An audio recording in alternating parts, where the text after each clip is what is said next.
ಅವತ್ತು ನಿರ್ಣಯ ಏನ್ ಮಾಡಿದ್ರು ಅಂತಂದ್ರೆ ಪ್ರಸಾದ್ ಅವರ ಮೀಟಿಂಗ್ ಅಲ್ಲಿ ಇದ್ರು. ಇಡೀ ವರ್ಷ ಸಂಘಟನೆಯ ವರ್ಷ, ಈ ಸಂಘಟನೆ ಈಗಾಗಲೇ ಕೆಲಸ ನಡೀತಾ ಇದೆ. ಅನೇಕ ರಾಜ್ಯಗಳಲ್ಲಿ ಜಿಲ್ಲಾ ಕಾಂಗ್ರೆಸ್ ಅಧ್ಯಕ್ಷಗಳನ್ನ, ಬ್ಲಾಕ್ ಅಧ್ಯಕ್ಷಗಳನ್ನ ನೇಮಕ ಮಾಡಲಿಕ್ಕೆ ವಿವಿಧ ರಾಜ್ಯ ಮಟ್ಟದ ನಾಯಕರುಗಳನ್ನ, ರಾಷ್ಟ್ರ ಮಟ್ಟದ ನಾಯಕರುಗಳನ್ನ, ಎಂಪಿಗಳನ್ನ, ಮಾಜಿ ಎಂಪಿಗಳನ್ನ, ಎಂಎಲ್ಎಗಳನ್ನ ಪ್ರತಿಯೊಂದು ಜಿಲ್ಲೆಗೆ ಕಳಿಸಿ ಪರಿಶೀಲನೆ ಮಾಡಿ ಕಾಂಗ್ರೆಸ್ ಪಕ್ಷದ ಅಧ್ಯಕ್ಷರು ರಾಹುಲ್ ಗಾಂಧಿಯವರು ಒಂದು ವಾರಗಟ್ಟಲೆ ಅಲ್ಲಿ ಠಿಕಾಣ ವಹಿಸಿ ಅಲ್ಲಿ ಜನಾಭಿಪ್ರಾಯವನ್ನು ಪಡೆದು ಇವತ್ತು ಆಯ್ಕೆ ಮಾಡ್ತಾರೆ. ನಮ್ಮಲ್ಲೂ ಕೂಡ ನಾನು ಒಂದು ಟೀಮ್ ಕಳಿಸಿದ್ದೆ. ಆದರೆ ದೇವಿಯವರು ನನಗೆ ಇಲ್ಲ, ದೇವಿಯಿಂದಲೇ ಬರಲಿ ಆ ಟೀಮು, ನಿಮ್ ಟೀಮ್ ಬೇಡ ಅಂತ ಹೇಳಿದ್ರು. ಅದಕ್ಕೆ ನಾನು ಸ್ವಲ್ಪ ಬಿಸಿಲ್ಲ ಅಷ್ಟೇ. ನಾನು ಸುಮಾರು ಒಂದು 14 ಜನ ಹೊಸ ಅಧ್ಯಕ್ಷರುಗಳನ್ನ ನೇಮಕ ಮಾಡಬೇಕು ಅನ್ನೋದ್ರಲ್ಲಿ ನಾನು ಕೂಡ ಕೆಲವೆಲ್ಲ ಓವರ್ ಟೈಮ್ ಹೋಗಿದೆ. ಅದಕ್ಕೆ ಕೆಲವು ಚೇರ್ಮನ್ಗಳಾಗಿದ್ದಾರೆ. ಆ ದೃಷ್ಟಿಯಿಂದ ಕೆಲವೆಲ್ಲ ಯೋಚನೆ ಮಾಡಿ ನಾನು ಅದಕ್ಕೆ ಆರ್ಗನೈಸ್ ಮಾಡ್ತೇನೆ. ಈಗ ನಾವು ವಿಚಾರಕ್ಕೆ ಬೇರೆ ಬರೋಣ.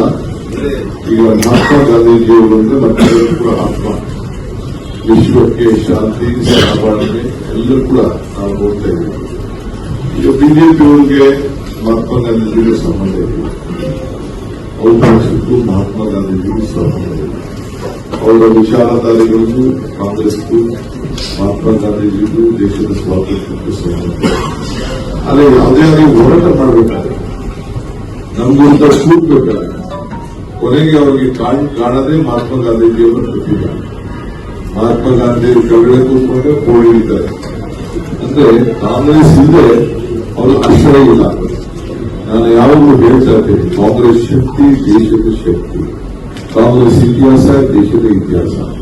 ಹಾಗೆ ಕಾಂಗ್ರೆಸ್ನ ಪ್ರತಿಯೊಂದು ಕಾರ್ಯಕ್ರಮ ಈ ದೇಶದಲ್ಲಿ ನಾವು ಏನ್ ಕೊಟ್ಟಿದ್ದೀವಿ, ಇಲ್ಲಿವರೆಗೂ ಯಾವ ಕಾರ್ಯಕ್ರಮ ಕೂಡ ಬದಲಾವಣೆ ಮಾಡಲಿಕ್ಕೆ ಸಾಧ್ಯ ಇಲ್ಲ. ಹಾಗೆ ಮಹಾತ್ಮ ಗಾಂಧೀಜಿಯವರು ಏನು ಅಹಿಂಸಾ ಕಾರ್ಯಕ್ರಮವನ್ನ ಇಡೀ ಪ್ರಪಂಚಕ್ಕೆ ಕೊಟ್ಟರು. ಇವತ್ತು ಒಬ್ಬರು ಕೂಡ ನನಗೆ ಅತಿ ಹೆಚ್ಚು ನೆಚ್ಚಿನ ವ್ಯಕ್ತಿ ಯಾರಪ್ಪ ಅಂತಂದ್ರೆ ಮಹಾತ್ಮ ಗಾಂಧೀಜಿ ಅಂತ ಹೇಳ್ತಾರೆ.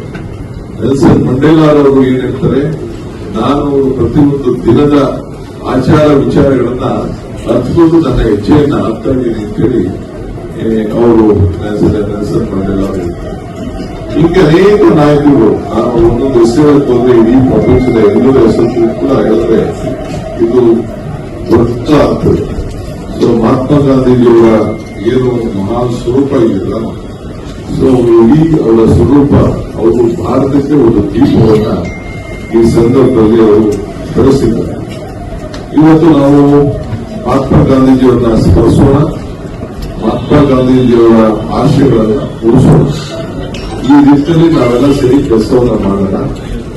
ಮಹಾತ್ಮ ಗಾಂಧೀಜಿಯವರ ಭಾರತವನ್ನು ಇವತ್ತು ನಿರ್ಮಾಣ ಮಾಡುವ ದೃಷ್ಟಿಯಿಂದ ಈ ಕಾರ್ಯಕ್ರಮಗಳನ್ನು ನಾವು ರೂಪಿಸ್ತಾ ಇದ್ದೇವೆ.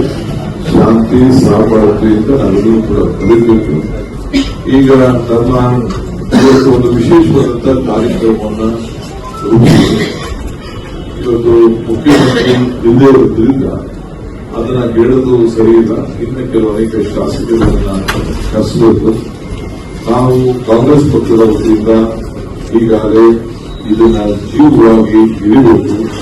ನಮ್ಮ ಜನತೆಗೆ, ಯುವಕರಿಗೆ, ವಿದ್ಯಾರ್ಥಿಗಳಿಗೆ ಗಾಂಧಿ ತತ್ವ, ಗಾಂಧಿ ಆದರ್ಶ, ಗಾಂಧೀಜಿಯಿಂದ ಈ ದೇಶಕ್ಕೆ ಏನು ಉಪಯೋಗ ಆಯಿತು ಅನ್ನೋದನ್ನ ಬರೀ ಅವರ ಪುಸ್ತಕದಲ್ಲಿ ಓದಬಾರದು. ಅವರ ಬದುಕಿನ ಹೆಚ್ಚಿನ ವಿಡಿಯೋಗಳಿಗೆ ಪ್ರತಿಧ್ವನಿ ಯೂಟ್ಯೂಬ್ ಚಾನೆಲ್ ಸಬ್ಸ್ಕ್ರೈಬ್ ಮಾಡಿ, ಬೆಲ್ ಐಕಾನ್ ಕ್ಲಿಕ್ ಮಾಡಿ.